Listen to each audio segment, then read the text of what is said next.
ఎడార్లో సెలయేర్లు December 17వ తారీఖు. సమాధానకర్తయగు దేవుడే మిమ్మల్ని సంపూర్ణముగా పరిశుద్ధపరచునుగాక. మీ ఆత్మయు జీవమును శరీరమును మన ప్రభు అయిన యేసుక్రీస్తు రాకడయందు నిందారహితముగాను సంపూర్ణముగాను ఉండునట్లు కాపాడబడునుగాక. మిమ్మల్ని పిలుచువాడు నమ్మకమైన వాడు గనుక అలాగూ చేయను. మొదటి తెస్సలోనికి రాసిన పత్రిక 5వ అధ్యాయము 23-24 వచనం. పరిశుద్ధత లేకుండా ఎవడనూ దేవుని చూడలేడు అని ఎప్పటి నుంచో నా అభిప్రాయం. నేను ఈ దారిలో నాతో పరిచయం ఉన్న వాళ్ళందరినీ ఇలానే చెయ్యమని చెబుతూ ఉండేవాడిని. దాదాపు 10 ఏళ్ల తర్వాత అంతకు ముందెన్నడూ లేనంత సూక్ష్మ దృష్టిని దేవుడు నాకు అనుగ్రహించి పరిశుద్ధతను పొందే మార్గాన్ని చూపించాడు. అదేమిటంటే దైవ కుమారుని మీద విశ్వాసం ఉంచటం. వెంటనే అందరికీ ప్రకటించాను. మనం పాపము నుండి విడిపించబడడం, పరిశుద్ధులు కావటం విశ్వాసం మూలంగానే.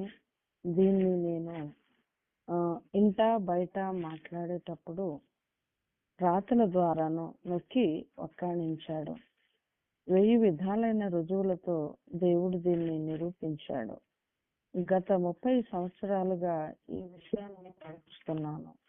దేవుడు నా పనిని నిర్ధారిస్తున్నాడు. జాన్ వెస్లీ 1771వ సంవత్సరం. యేసును నేను ఎరుగుదును, నా ఆత్మకి ఆయన ప్రియుడు. అయితే నా లోపల ఉన్నదేదో ఒకటి నన్ను మంచిగా ఓర్పుతో దయతో ప్రవర్తించనీయడం లేదు.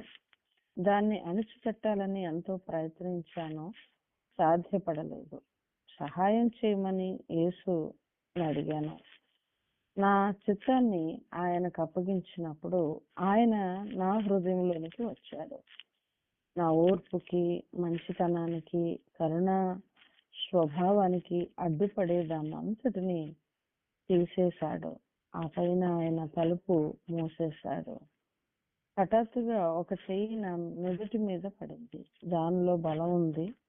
అది క్రోధపూరితమైనది కాదు, ప్రేమ హస్తం.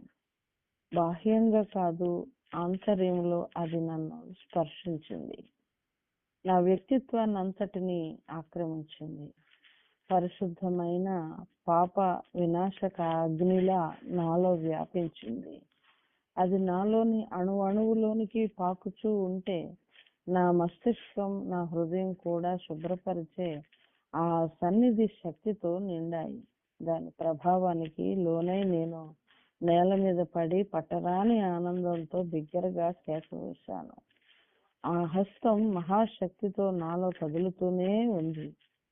కదిలిన చోటెల్లా రక్షకుని మహిమ స్వరూపాన్ని నాలో చిత్రిస్తున్నది.